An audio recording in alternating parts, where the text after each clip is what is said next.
Festival mondial de musique, de tourisme et ça des fiasco, ça des mal organisé. Mal organisé pourquoi? Tout artiste mounene loko la wear en son.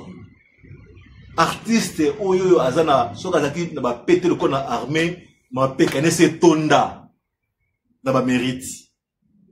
Et modèle wana ozo matise podium après 23h. 0 et toi qui est ba 1h. Artiste et modèle wana s'il vous plaît. Ici ba leader nyon surtout ba ekena ba 16h 17h 18h. Alors ba fa ti ba 0h ba 1h du matin pour obi zaka po ba we ranso ba sa mutema malamu ba ko de ce. Bonjour, bonsoir, Tolobi, salam alaikum, mi baramu na bino, batuno surtout bozalaka awa toujours détente c'est pour la Saint-Figaro et lengi na motema en tout cas. Toujours la légèreté, toujours comme bande konabiso, il y a tout ça qui est fort, il y a ça la investigation, il y a information. Voilà, mi baramonabino, ma scène, surtout, mi baramonabino, ma sponsor officiel, au ça rapport à la Gessali, monsieur Gamilson depuis les États-Unis, Anthony Madidi, et sans oublier à toi aussi, Dodo Majiza, mon Schengen, voilà.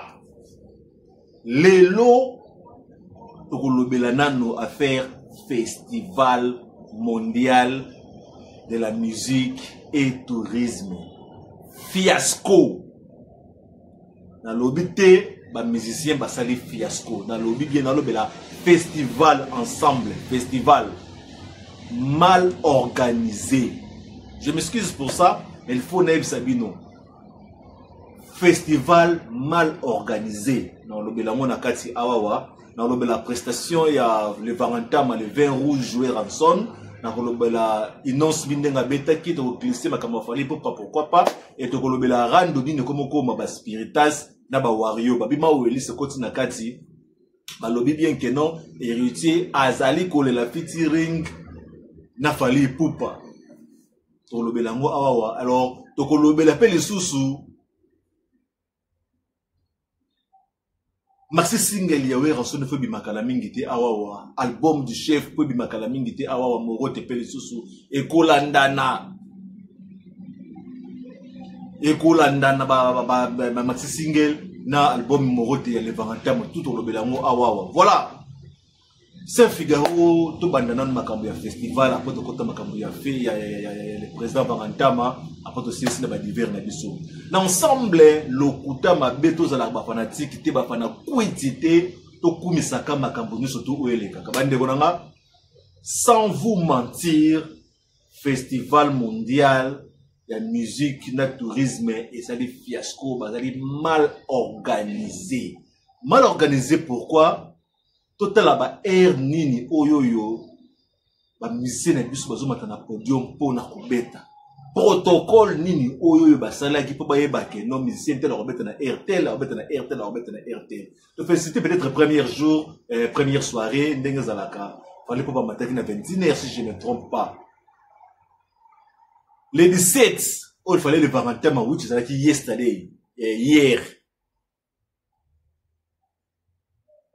Botala bino moko tout le tozala nanu batu organisateur ya festival pour ba ko respecter population bon bien que bato UNICEF bato ONU basangani tout ça est-ce que bato UNICEF na ONU wana la plupart baza bindelete la plupart bato ba utaka libana na Europe bino beta ba concert na 1h du matin na esplanade moko bo de place moko munene beta ka concert après 0h.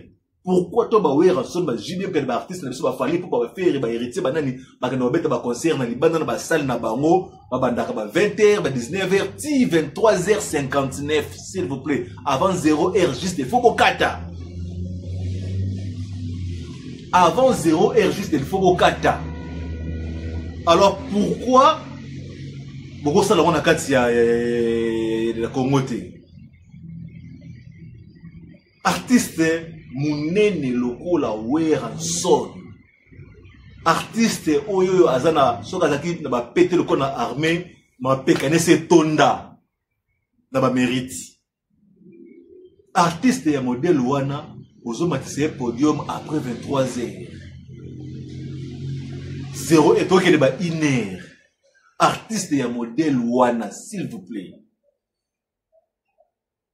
Vraiment. Tout maintenant tout sur le nom moi pembe tout sur le nom tout ça ma batu pas si na motema et c'est ça là et c'est ngo ba beti ba concert ba sepeli ba bini. Dieu merci. Mais ko respecter ba téléspectateurs, ko respecter batu oyo ba yaki wana. La plupart batu ba yaki wana ba bané déjà kozonga batu comme on a RN ba 16 heures déjà tout le monde a mettre ninja ba ça ba entraîner na kati ya libanda ya explanade ya parler du peuple. Donc c'est-à-dire na ba musicien ba leader nyon surtout ba yaki na ba 16h 17h 18h. Alors ba fa ti ba 0h ba 1h du matin pour obi ezaka po ba wera sur ba sa mutema malamu ba ko décevoir peuple congolais te ba ko décevoir ba mélomane na bango te ba public na bango te ba fan na bango te ba supporter na bango te. Pour na bolingo ya ba congolais ya peut-être inos be betaki ya wan pe wera sur na betaki. Ce qui peut-être ndenge penza ki ba signature ya ba caché mutu ko wera sur ko beta concert après Erwana te. Tout respecter pe batu mususu te, tout respecter nanu ke non mutu za wera son. Tout respecter pe même l'état attaque inons be na compte seulement moi qui mais na Afrique, c'était un grand nom. Donc festival wana penza na ndenge ya faute soto tsango ba point penza sur 10. Ah, bah j'ai 3 sur 10 hein, festival. Dans le festival, dans le artiste et ba musicien. Tout bien event à lobby, Inons bi a joué, merci beaucoup. A betaki bien, tu vas s'appeler votre binaki. Le vanganda matin wa mati, Renal Sarabino, musala ezana batu nango. Musala ezana batu nango. Oui, Ranson a prouvé que à te comme qui 0 heure, parce qu'il fatigué, mais à Betty Ndoula, Betty Seven. Merci la Jamaïque, hein, Jamaïque a Ningisi Mokila, Ningisa qui parlait du peuple. Félicitations. Bah Betty, je crois que tout le monde commenter rebellé, c'est parce que on a live, la live est qui partout au Rwanda qui a mou. Bandeko. Vous avez regardé, vous avez la vérité. Si vous avez la vérité, et ça, la ronde de ma passe, la félicité de mes musiciens, pour honorer ma tour, pour honorer ma peuple. C'est ce qu'on a félicité de Yangoana. Mais ceux qui n'ont pas de chance, peut-être, il y a beaucoup d'organisateurs, il y a festival Wana. Tous les sabots, micro-organisateurs, tout le monde a question, mais il y a sambo à danger. Voilà. Votre papi mon qui votre festival, tu peux si merci na ba fali pour betaki, tu peux si merci na Inons dia betaki, tu peux si merci na les vangantama les vins rouges encore comme elengi.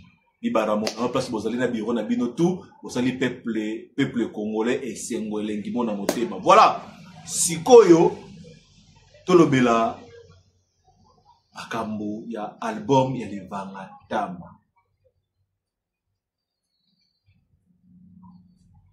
Départ unique. Départ unique. Même si bino, tout le monde a zabola non concert betame lobby. Ata zakini mo fatigué ba kina bango ba sepel sebino mais botala kaka ndenge ba betaki. Tala énergie o ba bimisaki, tala ko sauter ko pungwe o bazali ko sala yango pona bino. Parce que vous avez le départ unique comme motema moto départ unique. Tout le monde a zélango avec succès. Tout le monde a zélango que non, ma beaucoup ya kofongwama. Le 18, n'est pas toujours vendredi, salam alaikum, na ba de surtout ba musulman n'est pas surtout bino ba toto ya est ba buni ba butembo ba goma ba nini ba bukavu jambo eno na bino n'est pas toujours. Départ unique ezo kota kala mingi te, mais avant tout le ba ebele pona départ unique mokolo ya lelo. Toko tsanano odile manzaka mwasi nzambe ako expliquer biso makambo ya départ unique na morote ya levangantama weranson et comme na niveau nini ekobima ndenge nini bongo tokozonga na mission matinelle na biso ndenge zalaka toujours pas Saint Figaro maboko pembe likambo na moto te ndenge zalaka odile manzaka mwasi nzambe kota sasaba. Bambo Tenayo boss Ibra stabilité financière. Donc, retenez comme ça les rois d'Afrique de Baloba qui ont dit les mandats en tout cas, est-ce que tu as un album Nabiso, est-ce que tu est-ce que Kobima en tout cas, Batutu au Bolingara, les rois de la forêt, Boye Baké, on est au four et au moulin. Donc, les rois de la forêt a toujours s'est préparé pour Nabino et Alinga Bunga a très bien cette fois-ci parce que ça album Yaye Moko, Otobenga Morote. Donc, tant que tu as un sous un ana qui mono, pour nga la na mutandingwana. Donc, muto azarana phénomène azarapen ningwana. Donc, Batouboz il a vraiment, oh, bah, on a besoin de dédicace, né dans le bas qui a mon numéro qui est là, au communinga au deal manzara. Donc, album, moi, vraiment costaud, puis ça, vraiment, on avait featuring, il y a danger. Quelques Batoubaza en featuring, tout le monde a comme invité dans Adidas Arena. En tout cas, cette fois-ci, côté invité, vous allez vraiment décider. Donc, cette fois-ci, côté invité, en tout cas, vous allez décider kaka ndenge bosepe là qui na Arena Grand Paris na présence ya Bill Clinton Makitonch Adjan Cecilia héritier Watanabe. Cette fois-ci vous allez appeler sous ya osepe là vous recepe là quoi. Donc déjà biso awa le roi d'Afrique zana biso awa arozonga Belgique pour arozonga la qui na partir à Belgique. Après tout se préparer sous potoboa qui la bino départ unique au de Tuni awa. Donc départ unique ezake na kamaba courant ndambu fait si là. Donc cette fois-ci qu'on peut na que carte courant na au départ unique. Donc mon indé to tambola boza album té s'il vous plaît et le gozo tam ça biso za single mort comme on a tous ces pays ici bas. Donc banda to beta tous ces pays ici bas tozo bima calendrier pesa maman na costaud. Donc on a biso na Adidas Arena toza na concert soso ya Gaia. Donc, tu as surtout annoncé bino. Tu as un concert aux États-Unis et puis dans London City. Donc, parce que si tu comme en décembre déjà, tu as une date chaud pour tu as un concert en 2026 pardon. 2026 na concert. Très bien. Voilà. Départ unique et ça l'a bien. De retour sur ce plateau, merci à toi, moi c'est Nzambe Odile Manzaka Tomoni a expliqué bien album du chef Ndenge Zalaka Egobi Michael Landana na départ unique single oyo bodi que non écoute Simba Mokiriti Adidas Arena single oyo écoute Tambusa batu mutu na sema kolo likolo tina Adidas Arena. On a déjà ko CP là Morote bon bah déjà ko somba ba Morote bomba na bi ke bosomba ka 3 ans passés bomba pour le président zoka moi temps mais ba ko rassurer bino déjà pas on dit manzaka mo Nzambe ke non kala mingi te e ko landana non ka tombo ko landana on tala kaka ndenge ni ko zana Adidas Arena bakamba billet boza ko s'inquiéter bozo benganga trop bakamba billet ndenge nini bakamba billet za ndenge nini na bibo fanda calme to kotsela bino kroki na var pour voir semaine prochaine tozo zongela ngona ndenge osakana te to ba rando de kitro to kreti ba mususu te ba komo sepela ba mondire to bangaki bango tiens non na moi na c'est Saint Figaro égal à lui-même alobi mabete na bi émission matinale de Chrétien Carabiso Mingité. Voilà! Pour dire tout ami, rando ya danger côté bas spiritas na ba wario. Rando ya danger na Sabino à Anthony Madidi. 2h du matin, il retient ça les sous-sounis, il va finir retier. Camarade Obama Zala na calme. De l'autre côté, le bourgeois Mobutu Kiwawa. Azo le mbatazo tout na Saint Figaro. Nini lisusu babi que non héritier azali ko welisa asala featuring na Fally Ipupa bata Fally Ipupa pe ndenge za la sumi ba champion na ko bloquer pendant le babelé émission matinale on dit ba malembe to koti sana no boyoka qu'est-ce qui se passe entre ba Wario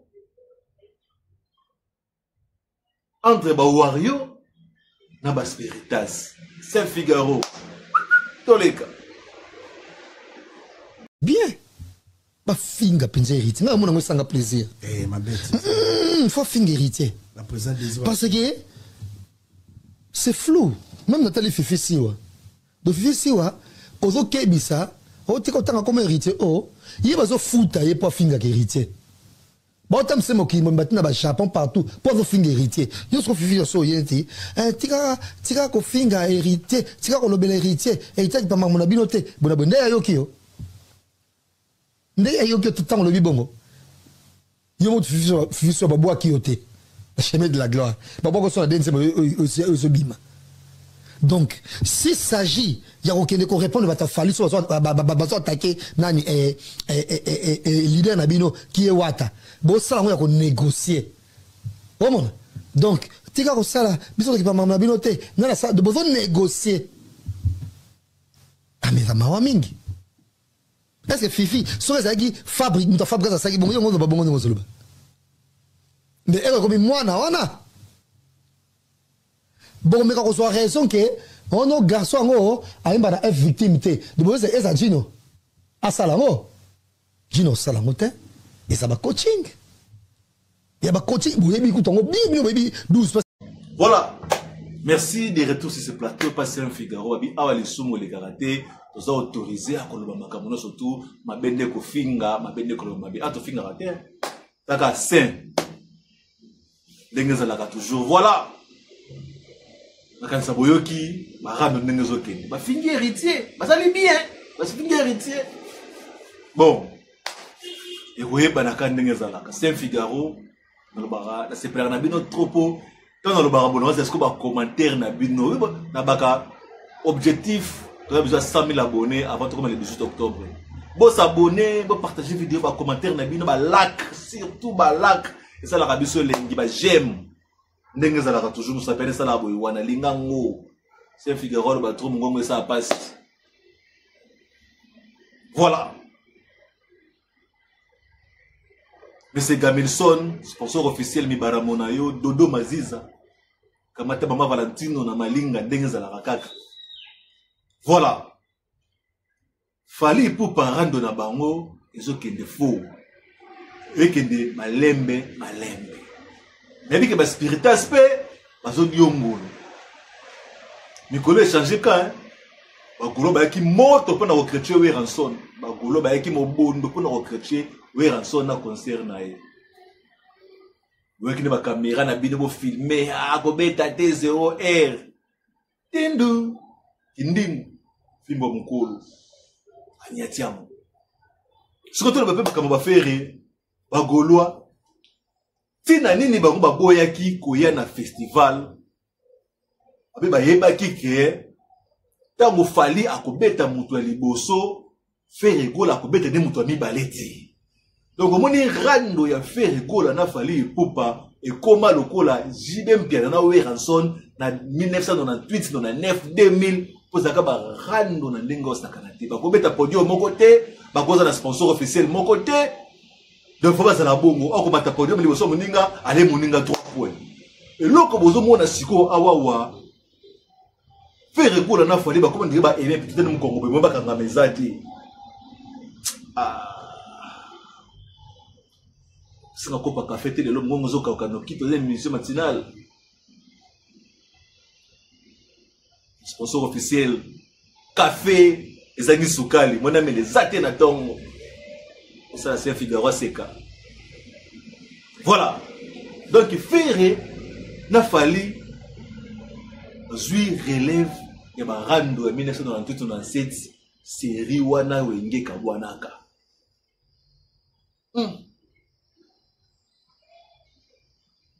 Kosuka mabe un jour on peut ba koyoka na kwa yanso na président JB Mpiana. Voilà. Hello, émission matinale, le bakamo munge kaoki, café na nezali sukana na komela. Maintenant c'est comme c'est Gamilson, Anthony Madidi, Dodo Maziza, tindela ngambo na ngasukali. Alex Tima, tombé du ciel kamata mama na malinga ndenge za kaka mama Clara Bulaya ibara mona yo. Bino ba fan club otala rabiso bo c'est la biso ba commentaire ba combo na bino surtout no benga la rabino pour dédicace na important na famille na yo na quatre parties na yo otana stati. Voilà. Va officiellement tozonga semaine prochaine bolim se sokona ba delay ndenge to kota varte mais bon message na émission na biso matinale 7h 8h 9h 10h na tongo déjà bozo na émission moko ya sûr oyo kotala ozo makambo le kay butu butu. Voilà, c'est un Figaro de Kambona Moto tout côté dans prochain épisode ya Monsieur Matinel na biso. Bye bye.